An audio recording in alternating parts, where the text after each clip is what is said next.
So let's talk about therapy. Talk therapy to be exact, because the way people describe it today, you'd think it's a kind of mental spa. You walk in overwhelmed and you walk out better, more adjusted, more productive, more normal. But if you trace therapy back to where it actually comes from, that whole picture starts to wobble a bit. Talk therapy didn't begin as a self-improvement tool. It began as psychoanalysis. And psychoanalysis had a completely different purpose. Not becoming the best version of yourself. It was built as an investigation, a slow excavation of whatever hides beneath the conscious story you tell about yourself.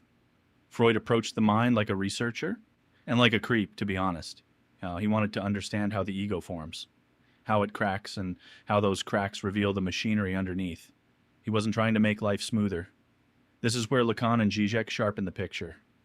Žižek argues that Lacan understood Freud's project more clearly than Freud's own followers.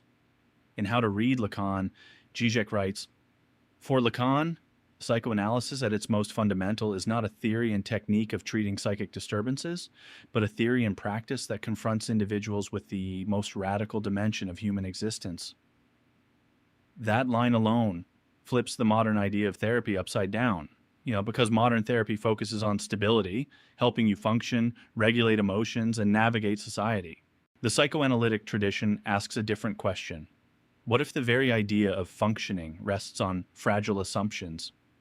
Lacan insisted that the real work of analysis happens in the small disruptions, slips of the tongue, dreams, symptoms, the moments where the unconscious leaks through, not to tidy it, just confront it. And confrontation isn't gentle. It shakes the foundations you stand on. It's the opposite of healing. Because psychoanalysis isn't a wellness routine. It's a philosophical instrument, a way of saying, you're more complicated than the version of yourself you present. Modern therapy, CBT, counseling, coaching, is built on practical goals, symptom reduction, emotional regulation, social integration, useful aims, sure. But they belong to a different lineage. The original talk therapy tradition, Freud, the psychoanalytic project, wasn't designed to make you comfortable.